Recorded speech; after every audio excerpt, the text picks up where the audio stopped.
Alrighty, this is going to be our parts list for the rebuild. Get my camera right. Okay. As you can see here, this is going to be our Jetson parts. We've got the K&L 2.3 seat. This is a Mikuni standard. It's a number 35 pilot jet. The emulsion tube is going to be a 318, which is a Y2. Our air jet is a standard Mikuni. It's a 140 air jet.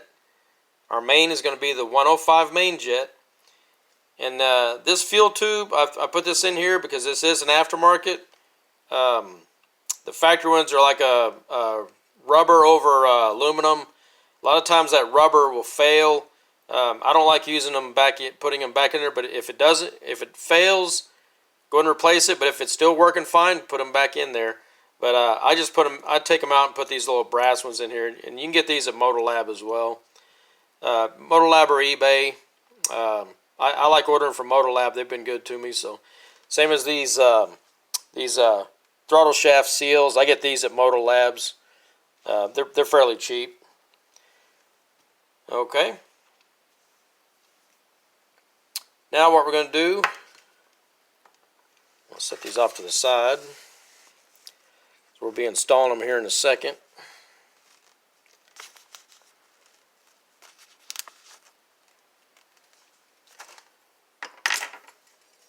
Now that we've got our carburetor cleaned up, some people have ultrasonics. I just use just regular brake fluid spray them down, spray all these little tube holes, get everything cleaned up. What we're going to do first is I'm going to chase the thread with this thread chaser. All right. So I'm going to use a little oil. Now I've already done this, but I'm just going to show you, go through the motions. Put a few drops of oil in there. I'm going to get this started. Go ahead and get it started. And once I get it started for just a few rounds, I'll go ahead and drop some more oil in here to get it on this cutter. And you're just going to run this through there, back and forth.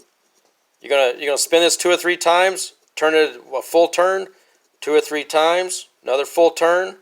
You're just going to go back and forth 2 or 3 times, back and forth. Screw it in another couple rounds. And we're just going to keep working that back and forth until we hit the bottom of this thing. Another round. Just keep going in, back and forth. Another couple rounds. Just go back and forth. You'll feel it. If it's tight, you'll feel it loosening up a little. Okay? And when you get to the bottom of this thing, you're going to stop. You don't rub that any further. You'll feel it stop at the bottom. Right there, it stopped. That's as far as we cut, because you don't want to cut that bevel that's in here. You just want to do the threads. So when that thing bottoms out, don't run it any further. And just go ahead and back it out. And when you back this out, there's going to be shavings on this cutter. And of course, there'll be shavings inside here, and you want to blow that out with a carb cleaner. So you're going to take your carb cleaner, shoot the red nozzle in there, and just spray it out real good. Turn it upside down, and just shoot that nozzle straight in. Let all them shavings come out. You don't want any of them metal shavings in there. Of course, this thing will be covered with aluminum shavings as well. So you just clean that up. Okay. Grab my carb cleaner.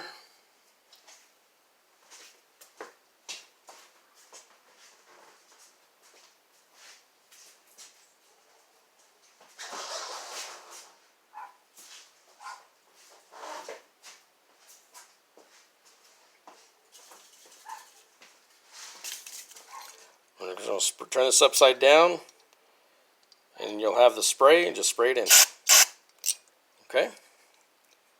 That'll get if there's any shavings in there, it'll help get that out. Of course, you can take your magnifying glass and a flashlight and look down in there and make sure there's nothing in there, because it's a really small hole. I don't know if you can see inside there, but right inside here where this mouth is, you'll see the big hole on the right, and kind of in the middle, you'll see a little small hole right here, and that's where that needle's going to set. When this pushes up through here, you'll see a little small hole right there, and that's right at the bottom of that. It's kind of hard to see in my camera, but you'll see it. When you screw this thing all the way in, you'll feel that needle stick out. And we're going to go ahead and put it in right now. So there again, we have our spring, our stainless washer, and then the rubber O-ring. So stainless washer goes on first. Okay, stainless washer first.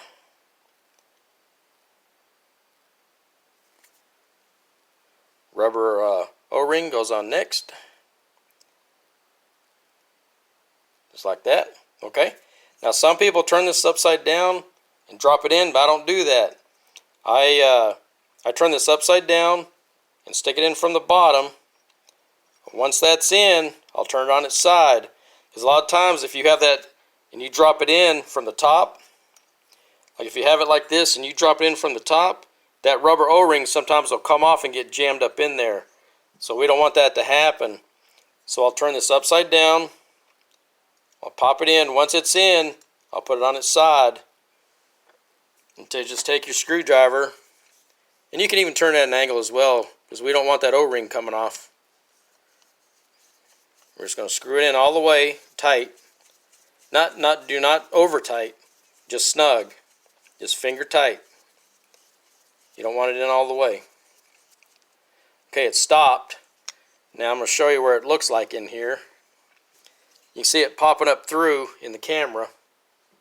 See that little needle sticking up? That's the bottom of that needle. That's what mixes your fuel and air. Alright. So the standard on these are about 2.5 out. So that's what we're going to turn it to. We're going to do 2.5 out from seated position.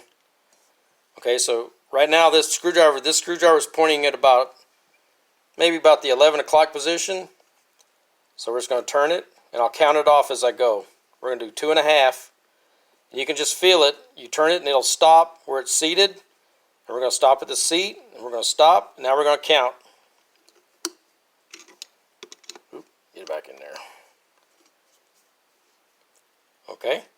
So we're going to go half turn, 1, half turn, 2, 2.5. That's 2.5 turns. Now once the bike is synchronized, once you get this on the bike, then you can kind of play with this as you go. It might be 2 3/4, depending on your bike. Now I always set mine about 2.5 to 2 3/4, but 2.5 is a good place to start, and it's just to get us on the road. Okay. Now I'm gonna go ahead and put my choke in. Of course, now remember this tab is broke, but I've got another one I'll put in later. This is just for show. Oop.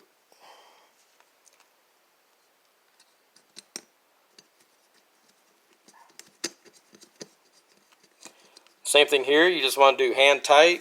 Do not over tighten anything on this carburetor.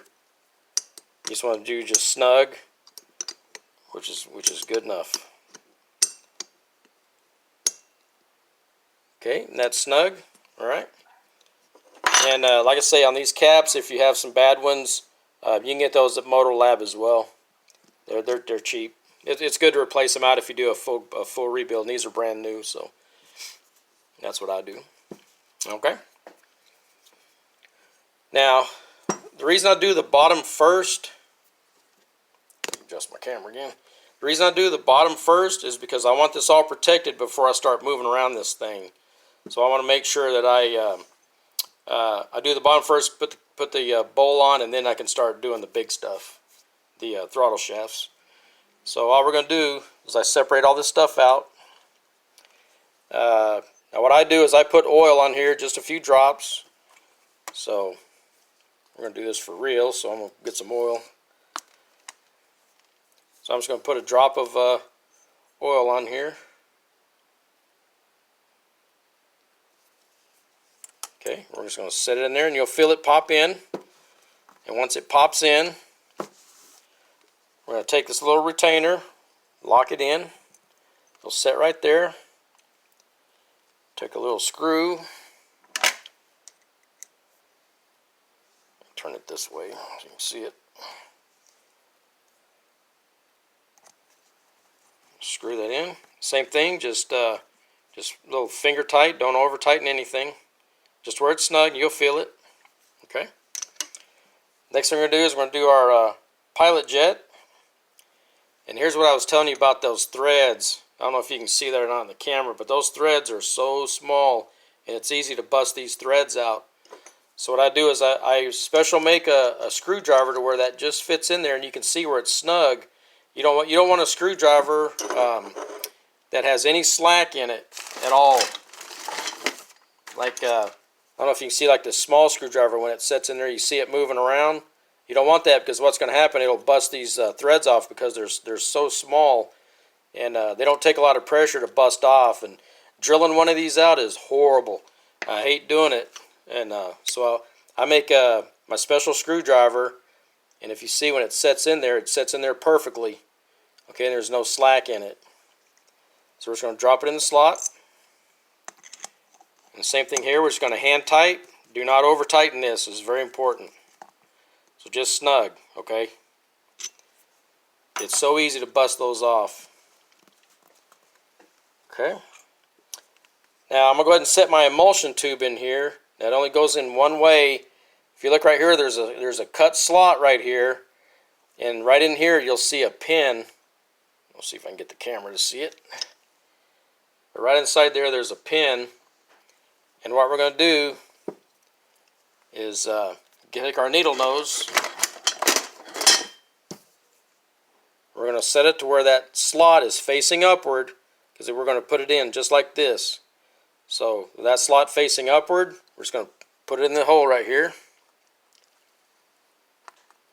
In the slot, it should just fit right in.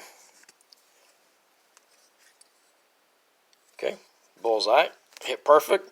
And when you look down in here, you can feel it seat in, and it should be a good flat, and you can see it right here where that slot fits inside there with that pin. Okay, we're going to take our little washer, set that in there, and our jet, it is a 105, so it's ready to go in.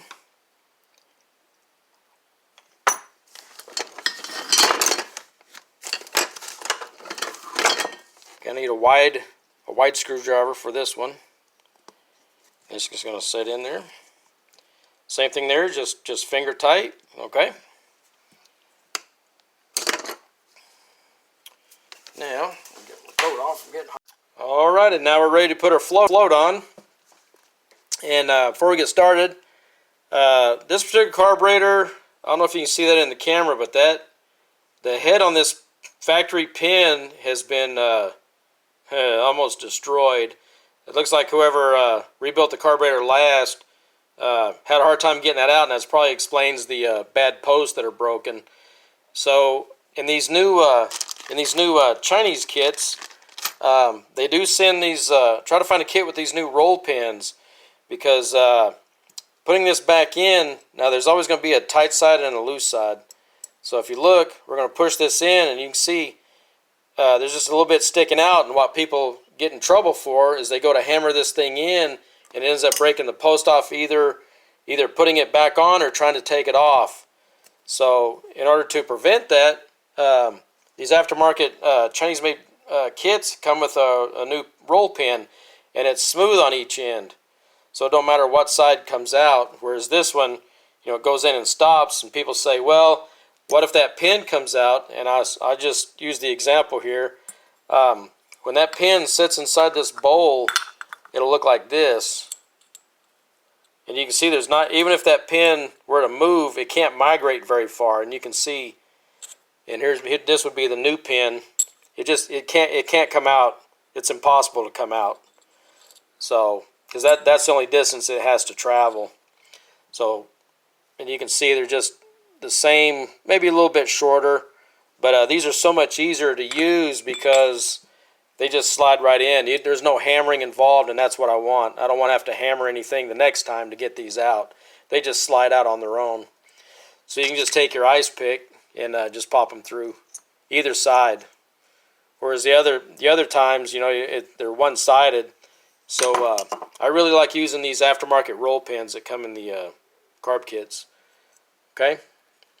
So we're going to take the old pin, throw it away, put in the new pin. Okay, so we're going to take our float. There's the old pin. We're just going to get rid of it. So the little float here has a tab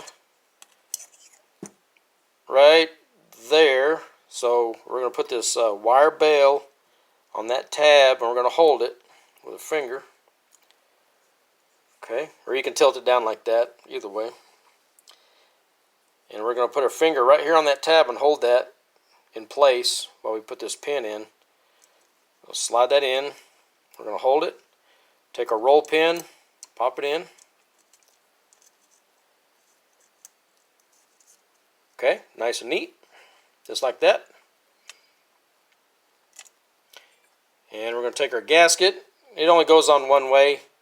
If you look right here at the top, it'll have a little hole, and then off to the left will be a slot, and that's where the way it's going to go back on. Okay. And we're done with inside here. Oh, except for the float height. Let me show you this real quick. Well, there's been a lot of talk about float heights. Now, in this particular carburetor, the float height is going to be 17.1 float height. And they say, well, where do you measure from? I get that a lot. Where do you measure from? Now, in Suzuki carbs, they measure from the top right here where that L shape goes on. Yamaha goes to the middle of this float. And I'll show you. We're just going to take our vernier caliper. We're going to set this to 17.5. This is how I do it. I don't know how everybody else does it. Most of the time they've got a little carb. I've got one. It's a little carb kit that you can set that with. But I like using these vernier calipers. I really like these. Get it close. This is just for training. Because I can never hit that right on 1750. Let's just say 52. Close enough. Okay? Because you're going to have to adjust this anyway. The 1750 is just a baseline to get you in the ballpark. And these are the Chinese aftermarket floats. Like I say, I've already set that, but I'm just go through the motions how to do it. And on the end of this, there's a little feeler gauge right here. Okay? And this is what we're going to measure from. So we're just going to take our carburetor. We're going to set on the side. And right here, we're going to take the gasket out. So we're just going to go bare metal. And right here is where we're going to get our 17.5 from. Now I'm not going to adjust this right now. I'm just showing you. And you can see that carburetor needs to come up just a little. Get in the camera. You see the edge of that float right here? That's going to be our 17.5 point. So it'll be right about in there. And all we're going to do is we're going to bend that tang down a little bit to get that. So let's just go through the motions of it. Pop this out. See how it just slides out? You don't have to hit anything. That's the way I like it. You just don't have to punch anything. You slide it out. It comes out with your finger. That way there's no broken post. I really like these aftermarket pins. Okay. Now, as you can see, that carburetor was sitting down, a little far too down. Okay. So all we're going to do, we're going to take our little screwdriver and we're going to bend this tab up a little bit. So we're just going to stick it in there. Bend the tab up a little. So we're going to create some space. In other words, we want that gas to shut off at the right time because, and I'll show you that in a second. When you get your 17.5, like I say, it's not going to be exact, but it'll get you in the ballpark.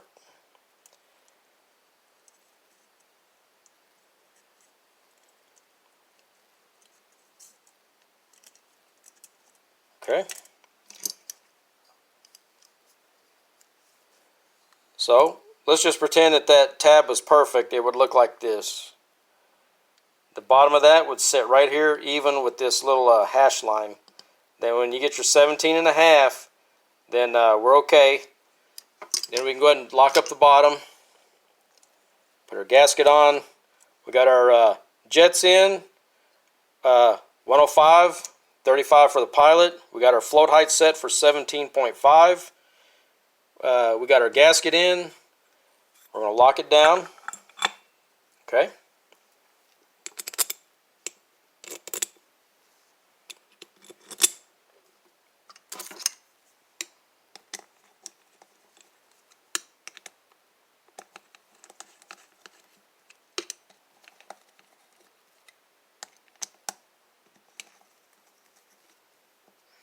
Okay. A few more things. We got our air jet, which is a number 140. We're going to put it back in. Now I know a lot of people that see the on the manual, and it always says for a 120 air main jet. And what that is this jet right here, but that is a factory press in. You can't get these out. They're permanent. So don't even try to take these out. It's permanent. Don't adjust it. Now I'm also going to say with these air jets, 140, you got the 105 main and you got the 35 pilot jet. I'm going to assume that you have a stock XJ700X factory airbox, factory exhaust. If you change out the factory airbox and the exhaust, then you're going to have to mess with these. You know, you might have to go up your jet a little bit. So maybe 140, 145, maybe 35. You know, you go 36, 37. You know, stage 1 kit, maybe a 107 main. But this particular bike is a factory airbox, factory exhaust. So I'm putting exactly back in what the factory spec is. And then I've got some other calculations, you know, for people who change out their airbox and put an different exhaust on.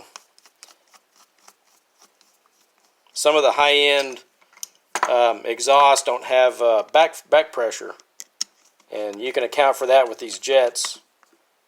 Okay, just hand tight. Same as the factory airbox. A lot of people take those airboxes out and put pods in there. Well, when you change out those pods, then you have to change your jet setting because you're getting more airflow. Because the engine doesn't have to work as hard to suck that air through because you have the air pods it's freely going through. So you can actually increase these a little bit. I've got a formula to when you change out parts like that, go from a factory exhaust to a aftermarket, and then of course you take off your airbox and put the aftermarket pods on. But that's a whole different chapter I can do later on. Okay, now you can either do the diaphragms now or do them later, but I really want to get these butterflies put in, and this seems to be the hardest part to go in. Now remember, with this facing upward, okay, I want this shaft to go in this way. This is the outside of the carb. This is the outside of the engine, and that's the part we're going to put the C-clamp on. Okay, that has to go on a specific way. This is going to go pretty quick. Oh, another thing is before we get started, this is a new aftermarket carb bolt screw. For people that live up north, you know, like it's not so much down here in the south because we have our winters aren't that bad, but a lot of people drain their carburetors out, and these screws are cheap pop metal, so they get worn out pretty quick. So I'm glad these Chinese aftermarket kits throw these in there because these are pretty good. It's always good to change those out.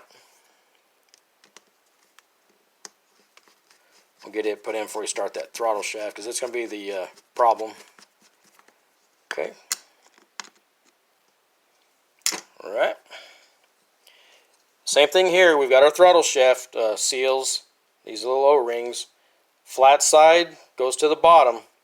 This little V-shaped hollow point right here goes on the top. We're just going to shove those in flat. Just push them in with your thumb. And you can see they'll indent down just a little bit, but just make sure they're flat.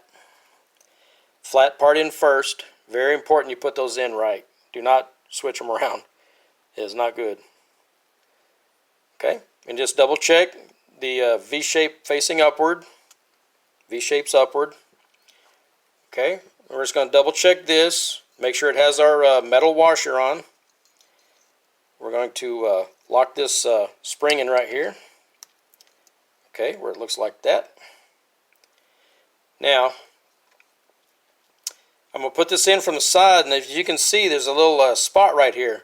This spring is going to set behind that, so we're just going to slide this in. Okay, and you see that spring where it's going to hit. See that hitting right there? So you want to put this in to where that's kind of level. And just going to set it in there. That's going to be our spring stop. Okay, so it's going to be kind of facing downward, and you see that spring stop, and you can also see the spring where it's hooked in right here. Okay, we're going to slide this in. We're going to push it in and just make sure that it's where it needs to be, where the spring is right here against this stop. If you look in there, it's facing backwards.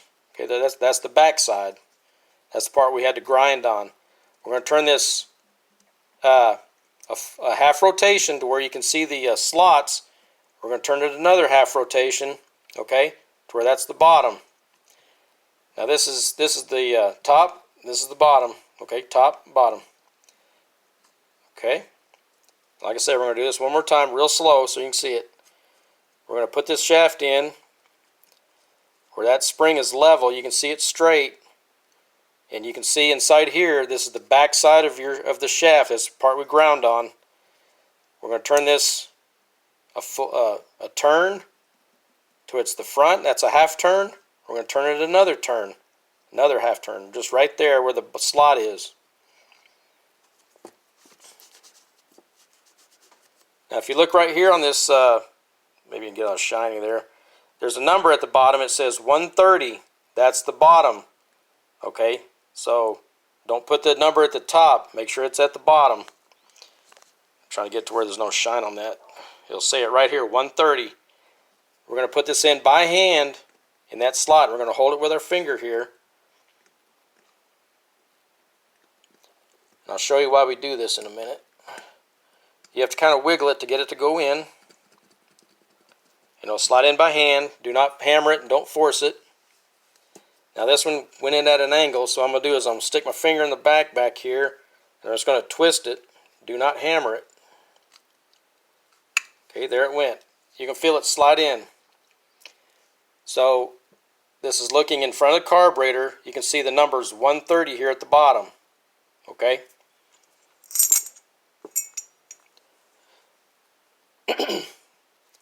And I can take this apart and show you a different way. I'll go ahead and show you now just for giggles. Now I've already checked this one, but I'm going to show you what to do. If you before you put this shaft in, now like on this one that has the nut, a lot of times when you take that nut off, it's real tight. It's a lock washer right here, and you take it off, it'll twist that shaft. So before you put this on, it'll fit in this way. Your beveled holes will be facing upward. We're just going to test it and see what it does.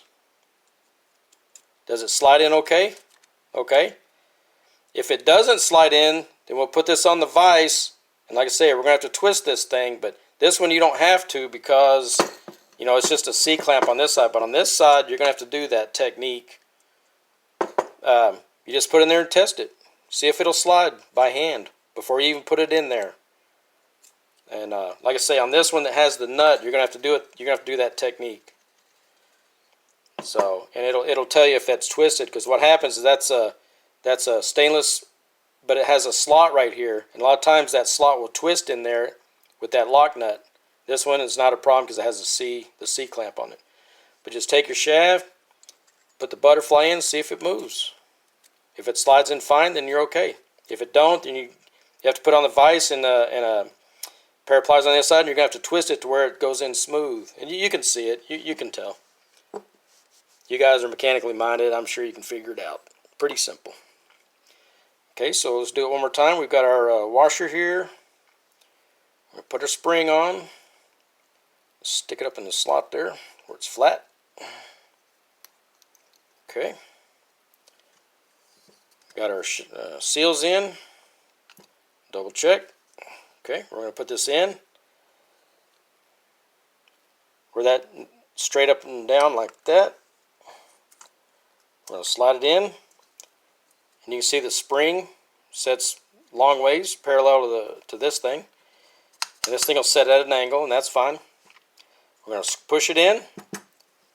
This is the back side of our shaft with the grind. We're going to turn it. Half turn. There's our bevels. We're going to turn it half, and we're going to hold it. Okay. You're going to look at your butterfly with the number at the bottom. It says 130 at the bottom. We're going to put that in. Sometimes you got to wiggle it. Just kind of wiggle it to get it in.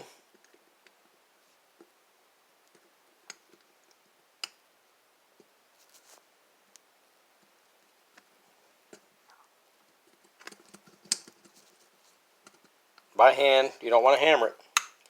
Okay, now that fit in great. Sometimes you have to put your finger back in here and move this around, but like I say, do not use pliers. Don't do it. Okay, we're going to take one of our screws.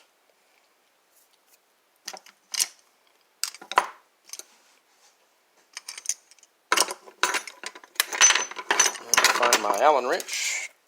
Okay, now this is the Allen keys that I use. Now right now you're going to put blue Loctite on here. Now I'm not going to lock this down because I've got more training to do with some other stuff. You'd put blue Loctite on here, and we're just going to tighten it down just a little bit to where it's not tight at all, but just in there. Okay. You'll feel it seat. We're just going to back off maybe quarter turn with your Loctite on there. So it's seated. Okay, it's seated right there. Now we're just going to back off maybe a quarter turn. We're going to put the next one in.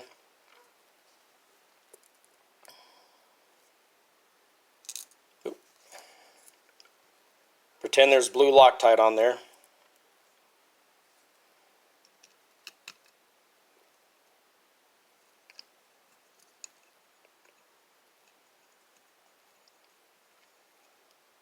These are a little bit extra long screws. I thought I was going to have to drill these out when I first did it. So I got the extra long screws, so I may have to, I thought I might have to put the lock nut on the back, but I got these out okay when I first did it. Okay, just snug. I'm just going to back out just a little bit. Now, we're going to take this, we're going to pop it 3 times, or 4, whatever. Okay. Now, we're going to flip this around, and you shouldn't see any daylight through there. So I'm going to turn the light off, or you can use a flashlight to the front. Just stick it in there, and what we'll do is we're looking for daylight inside here. If you see daylight, you can press this down forward as far as you can, but we don't want to see any daylight in that hole. So what I'm going to do is I'm going to turn this light off. I'm going to see if I can see any daylight in here. I see no daylight, so that tells me that that throttle shaft butterfly is a perfect seal. Okay? You don't want any daylight between there. So now that I have no daylight, I'm going to tighten this up to where it's seated. Still have the blue Loctite on there. We haven't locked it down yet. I'm going to flip it a few more times. Now this is where the screws are just seated. They're snug, but not tight. We're going to do one more check. Make sure there's no sunlight. I see no light in there at the bottoms. Okay, so now I'm ready for lockdown. You can even do it a few more times if you want. Now as we lock this down, I'm going to hold pressure downward. It'd be clockwise while I do this, because I don't want any daylight between this butterfly and that hole in here. So I'm going to hold this with my thumb, put pressure down on this thing, and twist it and hold it while I seat these. You're going to tighten these as tight as you can without breaking. There it is. That's torque. You can even hear it. Hear a little click. Okay. Alright, that is a good build. I see no daylight in there. You know, you put a flashlight in there and you'll see daylight around there if there's a gap, and you really don't want a gap. Okay, so we're done with that. So we're going to take a little washer, set there, put the little lock ring in, just give it a few turns, make sure it's seated good. Alright, now we're ready to do our diaphragms. I'm going to put this on pause and get my glues and everything ready, and we'll finish this up. Alright.